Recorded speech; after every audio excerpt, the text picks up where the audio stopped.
सारी चीजें उनकी हिंदी स्टूडेंट है बोलते हैं इसको मैं तो मैंने क्लास में रिकॉर्ड करेगा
ठीक है।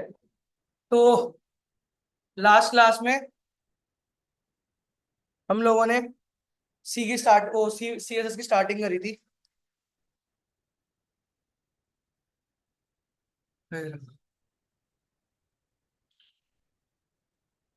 कौन सा बैच है? 10:30। हम्म। तो सी एस एस में हमने बेसिक इम्प्लीमेंटेशन देखा था और टेक्स्ट प्रॉपर्टी देखी थी। कोई डाउट? समझ में आया? लेफ्ट राइट डेकोरेशन और फॉन्ट वेट फॉन्ट साइज और हमारा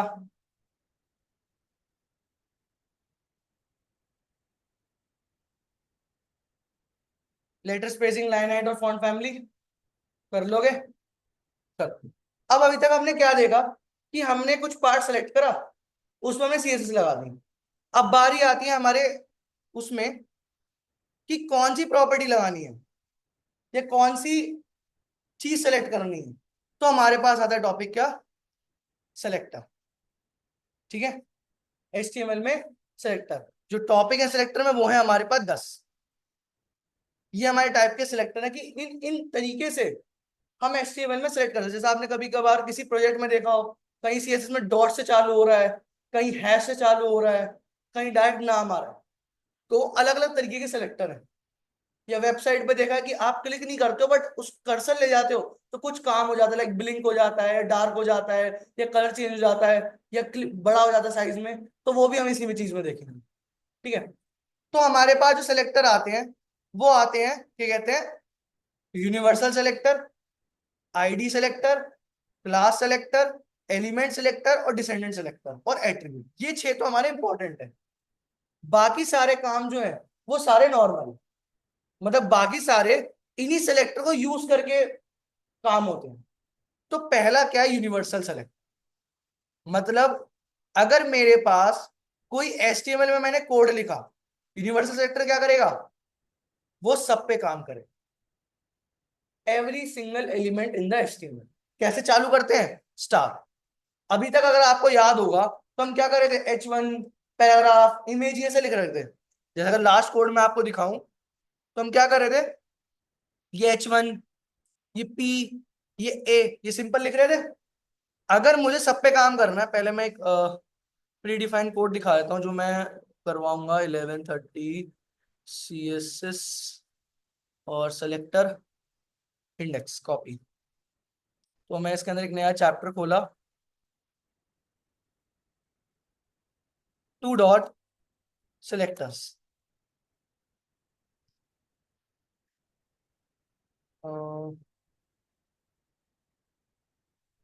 पेस्ट। ठीक है, ये एक सिंपल कोड है। अगर मैं इसका आउटपुट दिखाऊं आपको, सिंपल एक एचटीएमएल कोड है। क्या? एक हेडिंग है, 2 बटन है, ये 2 लेबल है, ये लिस्ट के अंदर एंकर टैग है, फिर एक एचआर टैग है, फिर नॉर्मल पैराग्राफ के अंदर एक एंकर टैग है, हेडिंग टैग और 2 बटन है। और बाकी सेम नीचे कॉपी है। ये नीचे का भी मत देखो, हमें मतलब नहीं है इससे। तो ये नीचे हमारा पूरा कॉपी है। ठीक है, अगर मैं कोड की बात करूं, क्या है? हेडिंग है, बटन है, 2 डब्बे हैं, एंकर टैग है लिस्ट के अंदर, फिर एक पैराग्राफ टैग के अंदर, नाम के अंदर एंकर टैग है, हेडिंग है और 2 बटन है। ठीक है, अब इसमें से डिव डिव टैग बताया नहीं था मैंने लास्ट क्लास में? नहीं बताया? अच्छा, नहीं डिव स्पैन बताया नहीं, बताया था? नहीं बताया था? ब्लॉक एलिमेंट इन एलिमेंट ये बता दिया था, उसके साथ मैंने बताया था डिव स्पैन भी, याद हो तो? बताया होगा, 100% बताया होगा, क्योंकि मुझे याद है, क्योंकि जो नोट्स है उसमें लिखे हुए हैं। अगर मैं आपको दिखाऊं, या रुको मैं आपको दिखाता हूँ। हाँ हाँ, एक चीज रुको, 1 मिनट, हो सकता है क्या पता मैं गलत हूँ, बट मुझे जितना याद है कि मैं जब वो नोट्स दिए होंगे उसमें डिव और स्पैन दोनों के बारे में लिखा है। ये देखो, कोई नहीं, करा दूंगा, वो भी बड़ी बात नहीं है, बट आ गया।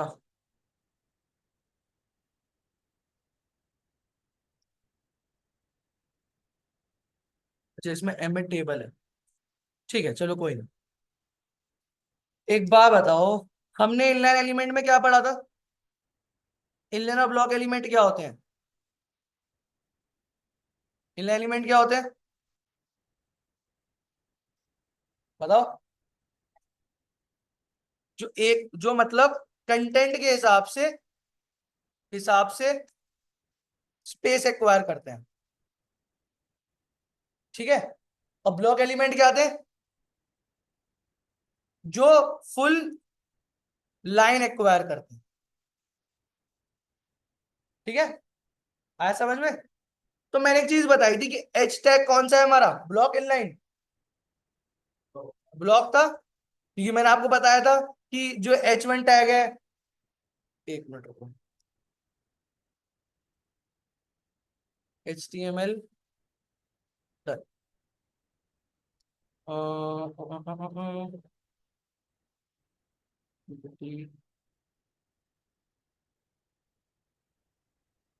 एंटिटी, एंटिटी के बाद हमने करा था टेबल, टेबल के बाद भी नहीं है टेबल, सेकंड कॉपी लिस्ट, चलो छोड़ो इसी में कर देते हैं। तो एलिमेंट डॉट एच टी है, तो element dot H T M L, ये रहा, देखो डिव स्पैन कराया है मैंने, ठीक है, तभी तो कह रहा हूँ कराया मैंने। मैंने बोला था H1 के अगर आगे मैं H लिखूंगा, ठीक है, अगर मैं इसको आउटपुट करूं एलिमेंट एलिमेंट, तो मेरा एक बार बताओ, मैं तो हेलो उसी सेम ही लाइन में लिख रहा हूं, मेरा जो हेलो है वो सेम लाइन में, बट वो सेम लाइन में क्यों नहीं आ रहा? क्योंकि जब हमारा ये वाला H1 आया, उसने पूरी लाइन एक्वायर कर ली, और उसके बाद जो भी चीज आएगी वो उसको नेक्स्ट लाइन में कन्वर्ट करेगा, ठीक है, आया समझ में? चलो कोई दिक्कत नहीं है। बट वही मैंने एक चीज पढ़ी थी, अगर मैं कुछ कुछ टैग ऐसे होते हैं कि आप अलग अलग लाइन में करोगे वो उसी लाइन में काम करेंगे। तब ये देखो हेलो हमारा जो था ये वाला एक लाइन में था, इसे क्या कहते हैं हम, इनलाइन एलिमेंट। ब्लॉक एलिमेंट हमारा H1 हो गया। जरूरी नहीं कि H1 में बहुत सारे होते हैं, आगे जाके इनको हटा के हम चेंज कर सकते हैं, वो हम आगे देखेंगे। बट एट दी एंड ये ब्लॉक मतलब जो एक लाइन पे कंटेंट जैसी टैग बंद हुआ, पूरी लाइन एक्वायर करके नेक्स्ट चीज को या नेक्स्ट टैग को अलग लाइन में कन्वर्ट करेगा। और इनलाइन क्या है, जैसी टैग खत्म हुआ उसका कर्सर उसके जस्ट आगे होगा, ठीक है, यहां तक क्लियर? अब वही मैंने बोला था लिस्ट, लिस्ट क्या होती है हमारी, ब्लॉक एलिमेंट। वही डिव स्पैन बताया था। डिव स्पैन क्या है कि मैंने जब आपको बोला था कि हमारी वेबसाइट में हमारा जो काम होता है वो कंटेनर वाइज होता है। अगर ये मेरा एक वेबसाइट स्क्रीन है, तो वेबसाइट स्क्रीन में ये अलग कंटेनर होता है, फिर ये अलग कंटेनर होता है, ये अलग कंटेनर होता है, ये अलग कंटेनर होता है। पर मैंने एक चीज और बोली थी कि अभी हम कंटेनर के साइज पे मैटर नहीं करेंगे, हम ये बोलेंगे कि हाँ, अगर मैं किसी भी चीज को उस कंटेनर के अंदर बनाता हूं तो वो कंटेंट वो उस कंटेनर के अंदर ही रहेगा। अगर एक बैग में मैं सामान डालता हूँ, सामान कहाँ रहेगा, बैग के अंदर ही, बाहर तो नहीं जाएगा और जा भी नहीं सकता। अब वो बैग किस साइज का है, कैसे बढ़ेगा, वो हम बाद में देखेंगे, ठीक है। बट एट दी एंड जो हमारा ये बॉक्स है, ये क्या होते हैं हमारे कंटेनर, ठीक है। तो हमारे पास कंटेनर बनाने के दो तरीके हैं, कौन कौन से, एक होते हैं डिव, एक होते हैं स्पैन, ठीक है, एक होते हैं डिव, एक होते हैं स्पैन। एक और चीज बोली थी, डिव क्या करता है, वो भी कंटेनर प्रोवाइड करता है, बट क्या करता है, कंटेंट को नेक्स्ट लाइन में कर देगा, क्योंकि डिव क्या है हमारा, एक ब्लॉक एलिमेंट, और स्पैन क्या है हमारा, इनलाइन एलिमेंट। बस ये डिफरेंस है, दोनों कंटेनर प्रोवाइड करते हैं। फिर मैंने आपको एक इंस्टाग्राम के पोस्ट का एग्जांपल दिया था, इंस्टाग्राम का पोस्ट होता है सर्कल, फिर नेम होता है, तो वो मैंने बताया था कि जहां नेम होगा उसके नीचे अगर कंटेंट आ रहा है डायरेक्ट तो वो हमारा डिव है, बाकी अगर एक लाइन में आ रहा है तो वो हमारा स्पैन है। तो हमने डिव स्पैन के बारे में बताया था, जो मैंने बोला कि आगे जाके हम देखेंगे, बट वर्किंग ऐसे होती है डिव स्पैन की। तो वही वर्किंग हमारे इस कोड में आ चुकी है, ठीक है। तो अगर मुझे, जैसे मैंने क्या करा, मैं चाहता हूँ ये जो मेरे दो यूजर नेम और पासवर्ड वाले हैं उसके बाद से कंटेंट चालू, तो मैंने उनको क्या करा, एक डिव मैंने दिया। नेव क्या है, नेव हमारा होता है नेविगेशन बार। नेविगेशन बार कौन सा बार होता है, जैसे आपने कम उसमें देखा होगा वेबसाइटों में, जो ऊपर वाला बार होता है जो नेविगेट करने में, होम, कॉन्टैक्ट, करियर। जैसे अगर मैं आपको एग्जांपल दूं बूटस्ट्रैप की वेबसाइट का, तो ये ऊपर चीज क्या होती है, नेव बार।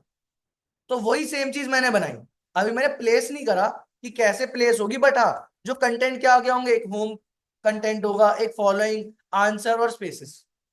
अभी मैं उसको प्रॉपर जगह नहीं दी, प्रॉपर साइज नहीं दिया, बस मैंने बताया कि ये पार्ट मेरा वो होगा। अब साइज, पोजीशन वो हम सीएसएस में आगे टॉपिक्स में देंगे, बट एट द एंड ये क्या है, ऐसे हमारा फॉर्मेट बना। ठीक है। फिर वही पैराग्राफ टैग हमें पता ही है, स्पैन टैग, कि अगर मैं स्पैन टैग ना दूं तो अपवर्ड मेरे, अगर मैं इसको, एक मिनट सेलेक्टर, ये जो मैं अपवर्ड आंसर दे रहा हूं वो एक लाइन में क्यों आ रहा है, क्योंकि यहां मैंने क्या दे रखा है, स्पैन। अगर मैं आ दे दूं क्या डिव, तो क्या हो जाएगा वो,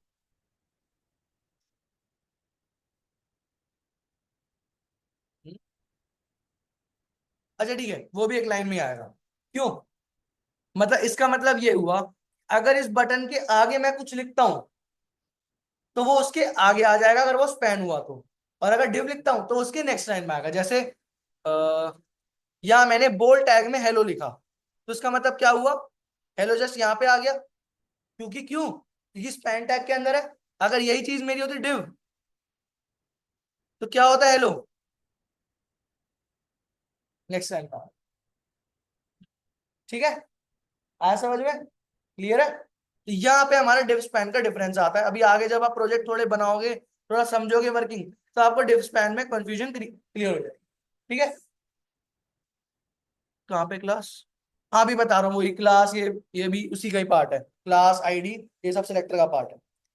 तो अब अगर मुझे सीएसएस लगानी तो मैं क्या करता हूँ, लिंक, स्टाइल डॉट सीएसएस क्या है, सीएसएस का फाइल का नाम, कंट्रोल क्लिक करूंगा, अगर फाइल होगी तो डायरेक्ट फाइल पे चला जाऊंगा, नहीं होगी तो क्रिएट करने को बोलेगा, मैंने क्रिएट कर दिया।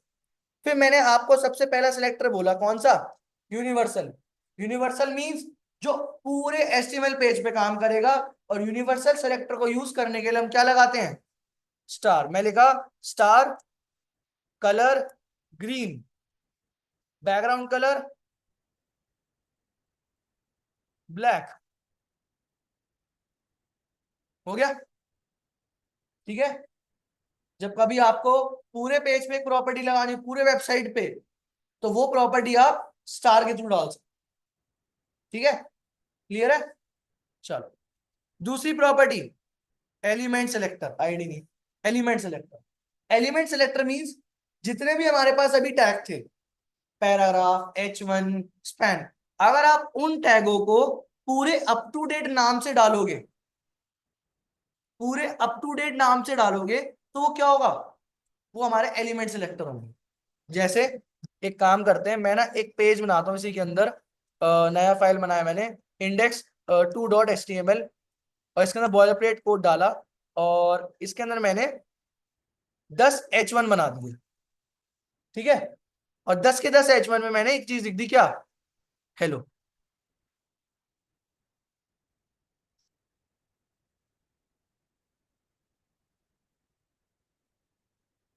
ठीक है, अब इस पे चलो मैं आपको थोड़ा स्टार्टिंग एग्जांपल देता हूँ। लिंक स्टाइल 2.style1.css, एक मिनट, बंद कर दे वाला पंखा, पहला वाला। ठीक है, ये मेरी इसकी सीएसएस हो गई। अभी मैं पहला वाला पेज हटा देता हूँ, चलो ठीक है, अभी इसको भूल जाओ। अगर आउटपुट देखूंगा तो मेरे पास ये हेलो आ गया। ठीक है, क्लियर है। अब यूनिवर्सल सेक्टर मैंने क्या पढ़ा, जो ऑल ओवर पेज पे काम करता है। अभी अगर मैं स्टार लगाऊं और कलर लिखूं क्या, ग्रीन, तो सब पे काम करेगा। अभी तो चलो मेरे पास एक ही टैग है, H1, अगर मेरे पास इसमें पैराग्राफ टैग भी होता, हेलो, तो वो मेरा पैराग्राफ टैग पे भी काम करता। अब मैंने बोला कि नहीं, पैराग्राफ हो गया, एक मेरे पे बोल्ड टैग है हेलो, फिर मेरे पास एक हो गया आई टैग है हेलो, सब पे काम कर रहा है। ठीक है, अब मैंने बोला नहीं, मुझे बस H1 पे काम करना है, तो मैं H1 को एज अ डायरेक्ट नाम ले जाऊंगा, जो अभी तक हम करके आ रहे थे। तो वो क्या होते हैं हमारे एलिमेंट्स लेते हैं। जब आप अपने HTML के एलिमेंट को डायरेक्ट बाय नेम यूज करोगे, वो हमारा एलिमेंट सेलेक्टर चलेगा।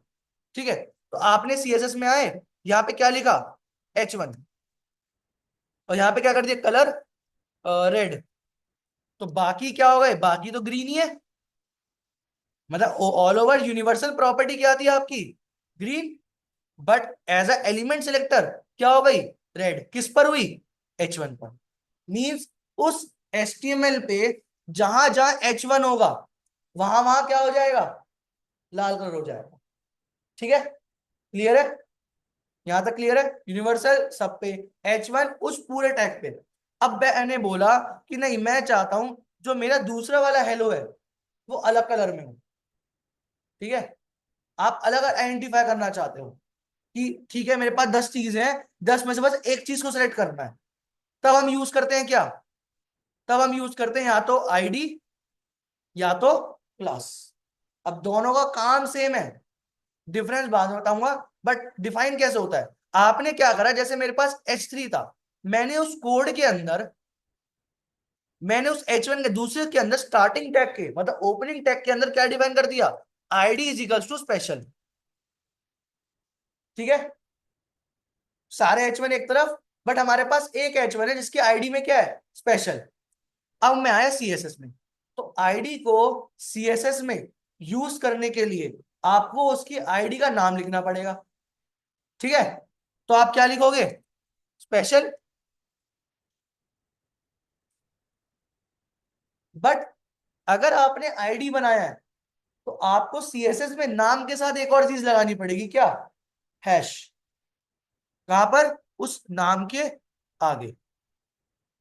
हैश से समझ जाएगा कि जो हैश है इसका मतलब आईडी, हैश के बाद जो चीज होगी वो उसका आईडी का नेम होगा। अब वो बोलेगा जहां जहां मुझे स्पेशल मिलेगा वहां वहां मेरी वो वाली प्रॉपर्टी लग जाएगी जो मैं आईडी स्पेशल के अंदर दूंगा। फॉर एग्जाम्पल मैंने क्या लिख दिया? Background colour green. ठीक है, आया समझ में? क्लियर है? अगर मुझे सेलेक्टिव करनी होगी प्रॉपर्टी, या तो मैं आईडी दूंगा या तो मैं क्लास दूंगा। बट CSS में आके आपको क्या लिखना पड़ेगा? पहले हैश, फिर उस आईडी का नाम जो आपने और सब। और मोस्ट इंपॉर्टेंट, ये केस सेंसिटिव है। अगर यहां आपने डिफाइन कर रखी है कैपिटल में और यहां कर रहे हो स्मॉल, तो दिक्कत हो जाएगी। तो आपने जो डिफाइन करा है, जो स्टाइल में डिफाइन करा है, वो ही आपको डिफाइन करनी पड़ेगी। क्लियर है? कोई डाउट नहीं? चलो, अब दूसरी कहानी आती है सेम क्लास की। सेम क्लास काम करता है, मैंने यहाँ पे क्या लिख दिया इस वाले में? Class hello. तो क्लास को भी हम जहां पे यहाँ पे आएंगे तो क्या लिखेंगे? हेलो। बट सेम क्लास को यूज करने के लिए हम क्या लिखते हैं? डॉट। डॉट फिर क्लास।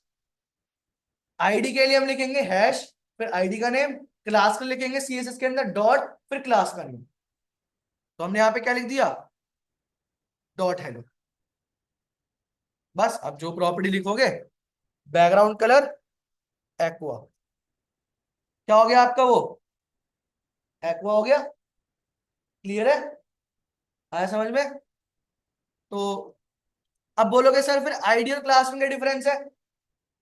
प्रायोरिटी का। किस चीज का? प्रायोरिटी का। इन सब में सबसे ज्यादा प्रायोरिटी किसको मिलती है? आईडी को। उसके बाद किसको मिलती है? क्लास को। उसके बाद किसको मिलती है? एलिमेंट। अगर सेम सिनेरियो, एक बात बताओ, चलो, मैंने जहां पे आईडी स्पेशल डिफाइन कर रखा है ना, वहां पे मैं क्लास हेलो डिफाइन कर देता हूं। ठीक है, बट जब मैंने क्लास हेलो डिफाइन करा, भाई यहां पे तो प्रॉपर्टी आई नहीं। क्यों? क्योंकि उस पे ऑलरेडी आईडी डिफाइन है और आईडी को ज्यादा प्रायोरिटी मिलेगी। अगर 1% के लिए मैं आईडी हटा दूं, तब की प्रॉपर्टी आ गई? क्लास की। अगर क्लास भी हटा दूं, कौन सी प्रॉपर्टी आएगी? एलिमेंट की। अगर मैं इसके नीचे के एलिमेंट प्रॉपर्टी, एलिमेंट रेड आई, इसके नीचे मैंने प्रॉपर्टी दे दी क्या?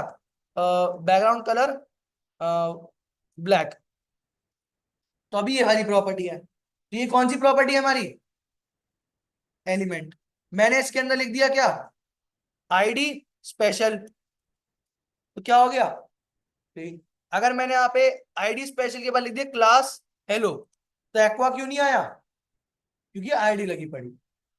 ठीक है, समझ में आया? यूनिवर्सल, एलिमेंट, आईडी, क्लास, ये 4 सेलेक्टर बहुत इंपॉर्टेंट है, क्योंकि आगे जाके अब आपको खुद समझना पड़ेगा। अगर मैं CSS में बोलता हूँ डॉट है, तो आप समझ जाओगे अच्छा मेरे पास कोई क्लास बनी हुई है। बट लोग क्या करते हैं, वहां आईडी बना देते हैं, यहाँ पे डॉट लिख देते हैं। आप जब, हाँ, सेम वही डिफरेंशिएट करने के लिए, अगर 10 में से कोई 2 सेलेक्ट करने हैं, 3 सेलेक्ट करने हैं, अगर आप H1 सेलेक्ट करो, आपके पास 10 H1 है, अगर आप H1 सेलेक्ट करोगे तो 10 की 10 में प्रॉपर्टी लगेगी। अगर आपने कुछ H1 के अंदर क्लास लिख दी कि कुछ ऐसा XYZ नाम लिख दिया और उस क्लास को अलग प्रॉपर्टी दी, तो उसी क्लास पे प्रॉपर्टी पे लगेगा। आईडी भी लगा सकते हो, सेम थिंग। डिफरेंस वही है, प्रायोरिटी। अगर सेम टाइम, हाँ प्रायोरिटी है। अगर सेम जगह पर आईडी भी लग रही है, क्लास भी लग रही है, तो आईडी वाली ज्यादा पहले लगेगी रेदर देन क्लास वाली। तो अगर आपने आईडी यूज नहीं करेगा, क्लास यूज करो, सेम काम है। क्लास यूज नहीं कर रहे, आईडी यूज करोगे, सेम काम है। बट उसी टैग में, उसी एलिमेंट पे आईडी क्लास लग रही है, तो आईडी को ज्यादा प्रायोरिटी, फिर उसके बाद क्लास को, फिर उसके बाद एलिमेंट। ठीक है, ऐसा तो आपको ये डॉट और हैश अच्छे से याद। ठीक है, अब मैं आपको एक शॉर्टकट दिखाता हूं। जैसे अगर मुझे बोलो मेरे को डिव बनाना है, और डिव के अंदर मुझे क्लास डिफाइन करनी है, किस नाम से? कंटेनर नाम से। अब मेरे पास एक एमिट है। एमिट क्या करते हैं? आपके काम को शॉर्टकट कर देते हैं। जैसे अभी हमने बॉयलर प्लेट कोड देखे हैं, हमने वो ग्रेटर देन वाला साइन देगा, मल्टीप्लिकेशन साइन देगा। अब ये काम आप नॉर्मल भी कर सकते हो, ठीक है। बट अगर आपको ऑन द स्पॉट करना है, तो आप तुरंत भी कर सकते हो। कैसे? आपको डिव बनाना है, डिव के अंदर क्या लिखना है? क्लास। क्लास को डिफाइन करने के लिए हम कौन सा साइन लगाते हैं? डॉट। और क्लास किस नाम की होगी? कंटेनर। तो आपकी वही चीज बन, ठीक है। आईडी का भी सकता है। अगर आपने लिखा डिव हैश कंटेनर, तो वो आपकी आईडी बन जाएगी। तो ये आपका एक शॉर्टकट काम है। वही है, अगर आप एक एक करके बनाओ फिर अंदर लिखो, आपकी मर्जी। बट आगे जाके जब हम करेंगे, एमएटी यूज होता है। मैं बोलता आगे जाके हर जगह एमएटी यूज करोगे आप, इतना टाइम बचाओगे कि आपने डिफ बनाया। अब उसकी डिफ के अंदर मेरे को फॉर एग्जाम्पल पैराग्राफ टैग बनाने हैं। उस पैराग्राफ टैग में क्या करना है? हर किसी पैराग्राफ टैग में आइटम लिखना है। तो मैंने क्या लिखा? आईडी है, क्लास में लिखा। चलो क्या लिखा? आइटम। और कितने बनाने हैं? 5। तो क्या कर दूंगा? इंटू 5, बन गए टैग। है, समझ में आया? काम आसान हुआ हमारे एमिट से। तो आप खुद सोच सकते हो, अगर आपको ये काम मैनुअल करना है, मैनुअल भी कर सकते हो, वो आप पे डिपेंड है। ठीक है, तो यूनिवर्सल, आईडी, क्लास, इन सब में कोई डाउट?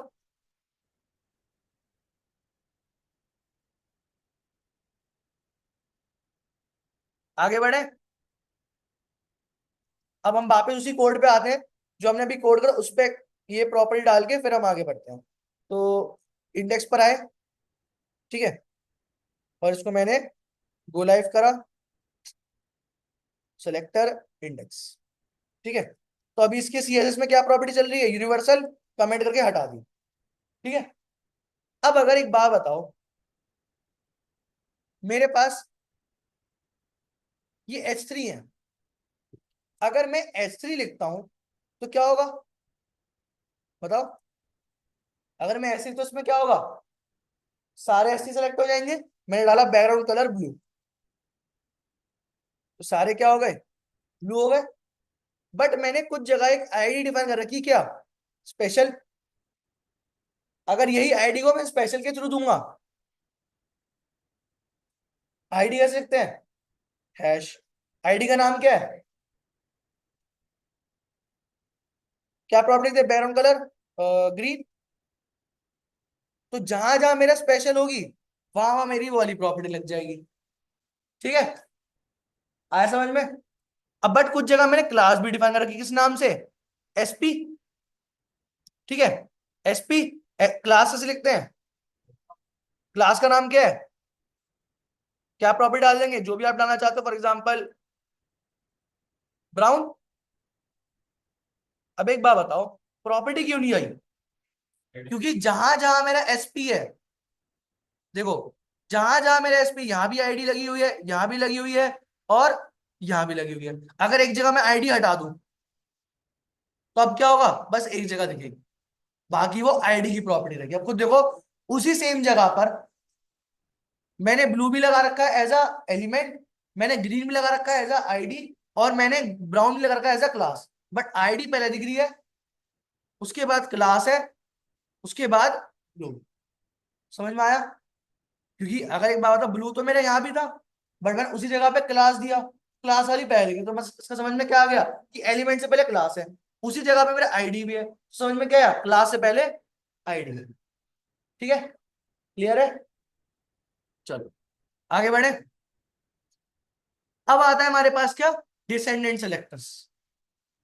डिसेंडेंट सेलेक्टर्स बेसिकली एक वो सेलेक्टर है जो आपको पाथ बताते।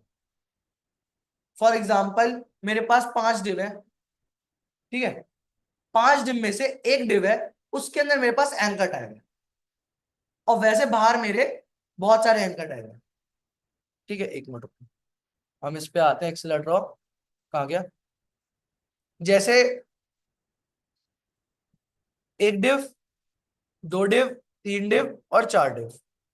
एक डिव के अंदर मेरा एंकर टैग है, बाकी मेरे बाहर एंकर टैग है। कितने? 3।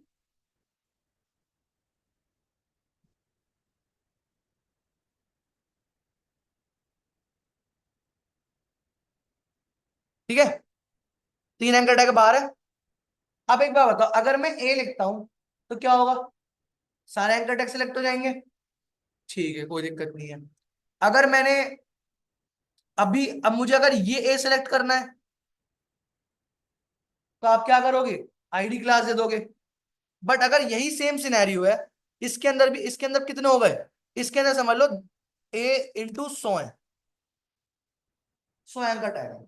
अगर दोबारा आप ए दोगे तो आपकी ये 100 भी और ये 3 भी सिलेक्ट होंगे। ठीक है, ये 100 और ये 3 होंगे। अगर अब आप तो होंगे नहीं कि आप हर 100 में आईडी क्लास डिफाइन करो कि आईडी कॉपी पेस्ट करते रहो, बहुत टाइम कंज्यूमिंग है। बट आपको एक चीज पता है कि वो जो एंकर टैग है वो आपके डिफ के अंदर आता है। तो यहाँ पे आप क्या कर सकते हो? उसको पार बता सकते हो कि वो एंकर टैग जो डिफ के अंदर आता है। और इस सिनेरियो में मेरे पास एक ही एंकर टैग है जो डिफ के अंदर आता है, बाकी सबके अंदर पता नहीं कुछ भी आता हो। बट जहां मुझे लगता है कि वो चीज लगानी हो, उसके पास कोई पेरेंट रिलेशनशिप है, कोई पेरेंट चीज है, और वो पेरेंट चीज एक यूनिक है, तो आप वो चीज लगा सकते हो। जैसे इस कोड में मेरे पास बहुत सारे एंकर टैग है, बहुत सारे एंकर टैग है। तो मैंने अभी क्या करा, इसको मैंने कमेंट कर दिया, और मैंने यहाँ पे क्या लिखा? A background colour blue. तो होगा क्या? मेरे जितने भी एंकर टैग थे वो सारे सिलेक्ट हो गए। ठीक है, बट मुझे अब ये एंकर टैग सिलेक्ट करने हैं सारे। तो पहला चॉइस क्या है? या तो मैं आईडी क्लास डिफाइन कर दूं, जो कि मुझे नहीं करना, बहुत टाइम कंज्यूमिंग है। बट मुझे एक चीज पता है कि ये जो टैग है किसके अंदर आता है? लिस्ट के अंदर। और वो लिस्ट किसके अंदर आती है? वो लिस्ट हमारी अनऑर्डर लिस्ट के अंदर आती है। और वो अनऑर्डर लिस्ट किसके अंदर आता है? नैव के अंदर। अगर मैं एक चीज से बोल दूं, नैव के जो जो एंकर टैग लिस्ट के अंदर आता है, वो लिस्ट जो अनऑर्डर लिस्ट के अंदर आती है, वो अनऑर्डर जो नैव के अंदर आती है, तो आप वो प्रॉपर्टी लगा दो।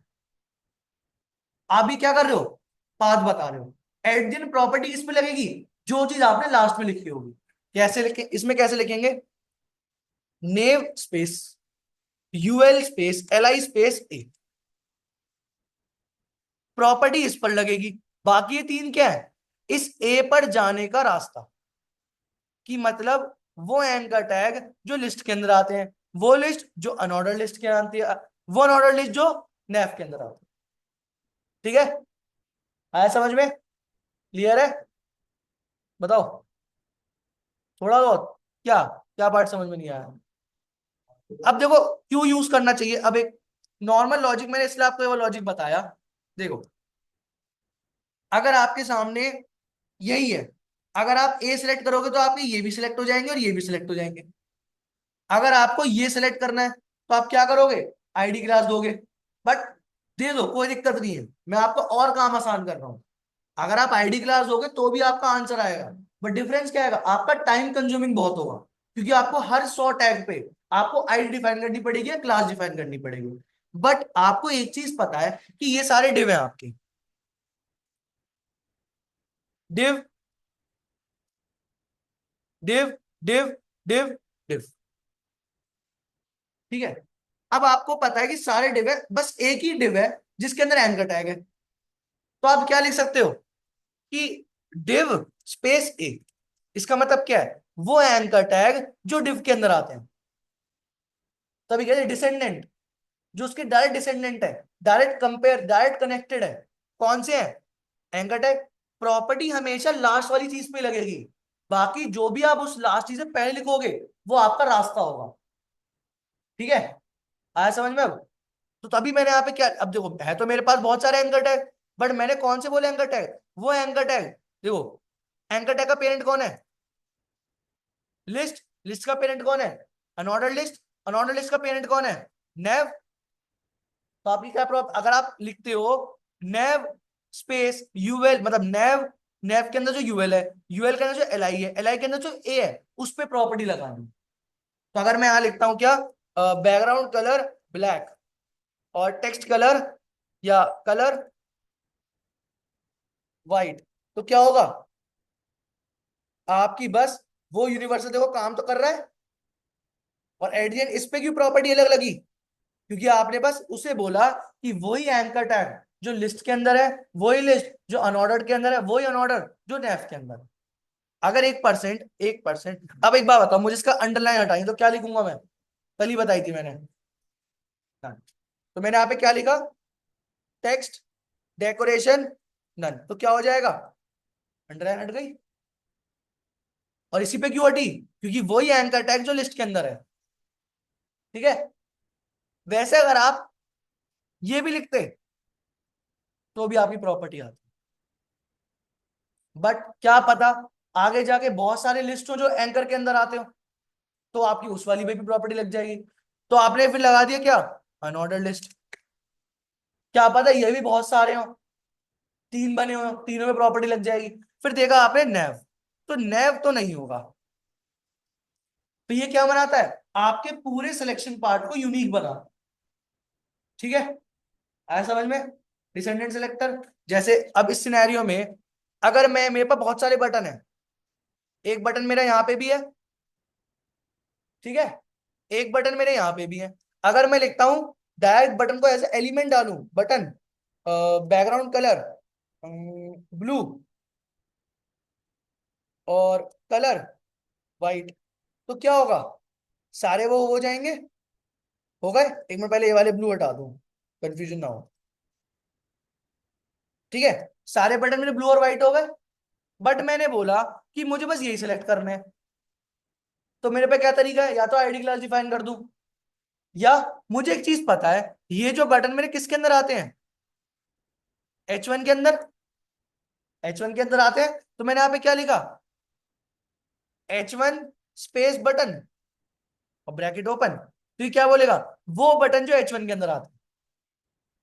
ठीक है, और यहाँ क्या लिख देंगे, बैकग्राउंड कलर ग्रीन और टेक्स्ट कलर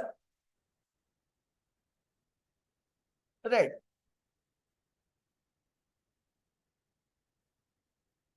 ठीक है, अब बोलोगे सर दो थे तो आईडी क्लास लगा सकते थे, लगा सकते थे, बट भाई अगर यही सिनेरियो हमारा ये होता, चलो ये इसमें आईडी क्लास थोड़ी लगाओगे। अगर यही आपके पास 1 2 3 4 5 6 7 8 9 10 11 12 13 14 15 16 16 टैग है, 16 टैग में आईडी क्लास लगाओगे नहीं। बट आप इसको देखो, इसका कोई डिसेंडेंट बना सकते हैं क्या हम, कि बटन है नहीं, ये बटन हाँ लगा सकते हैं क्या, कि वो बटन जो स्पैन के अंदर आते हैं।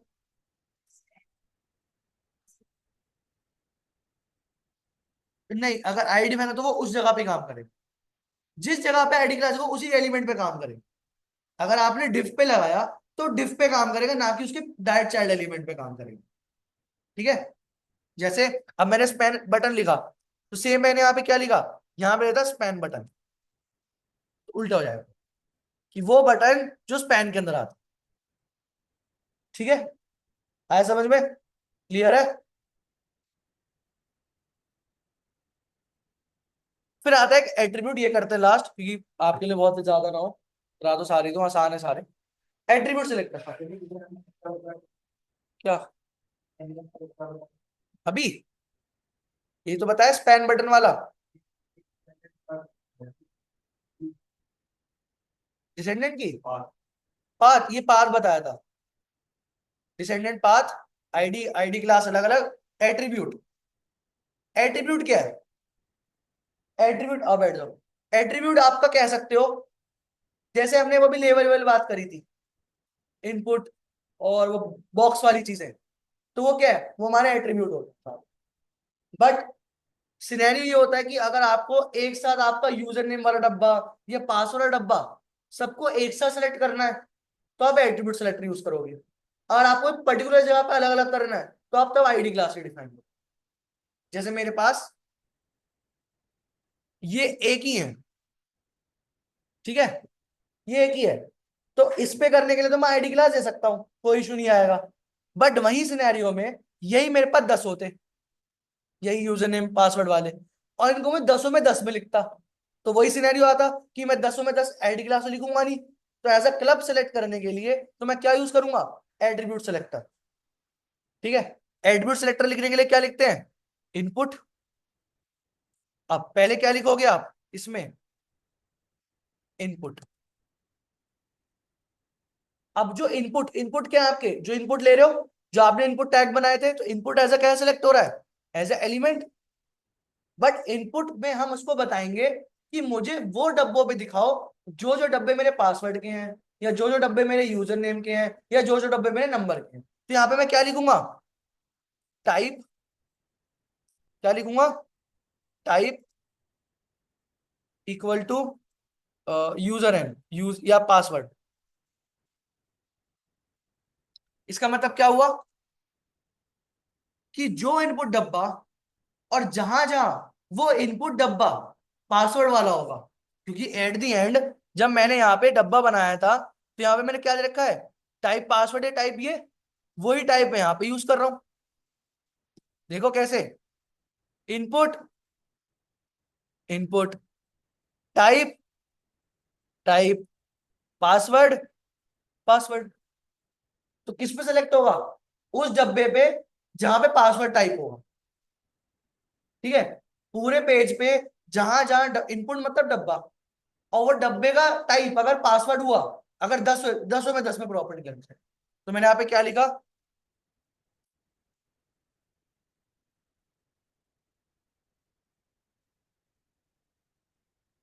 ठीक है, उस पे लगा जहां पे हमारा पासवर्ड है, मैं लिखूंगा तो मेरा कलर भी क्या हो गया, येलो।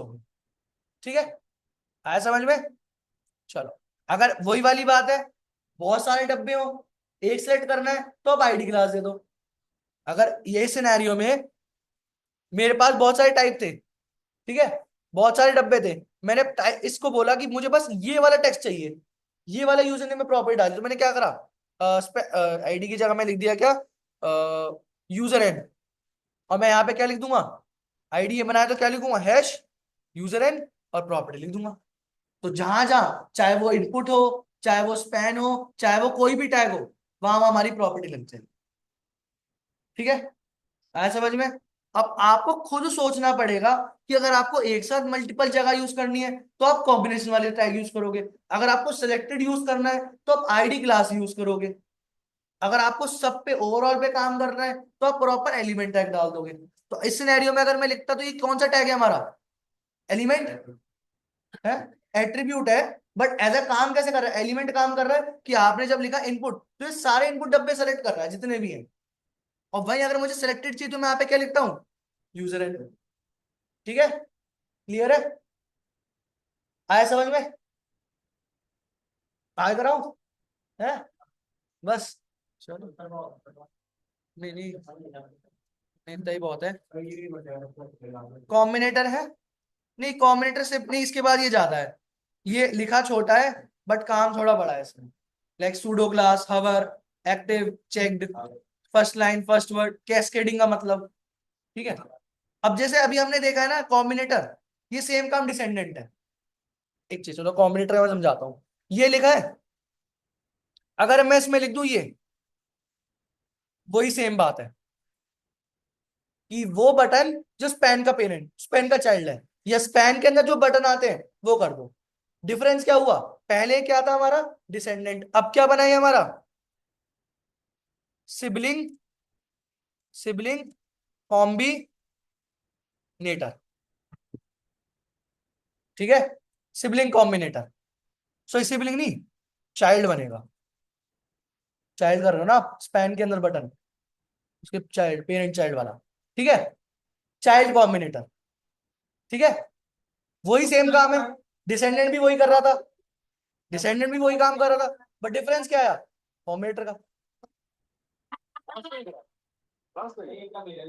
हेलो, अब वो आप पे डिपेंड है कि आपको कैसे काम करना। ठीक है, मैं आईडी वो ले लेता हूँ, अटेंडेंस।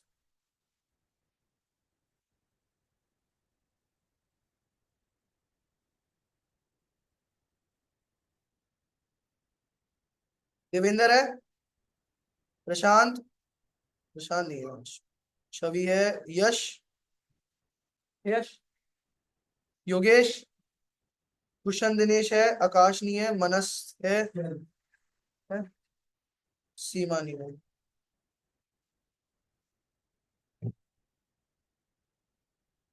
ठीक है, तो एक कोड में भेज दूंगा, आप ट्राई कर लेना।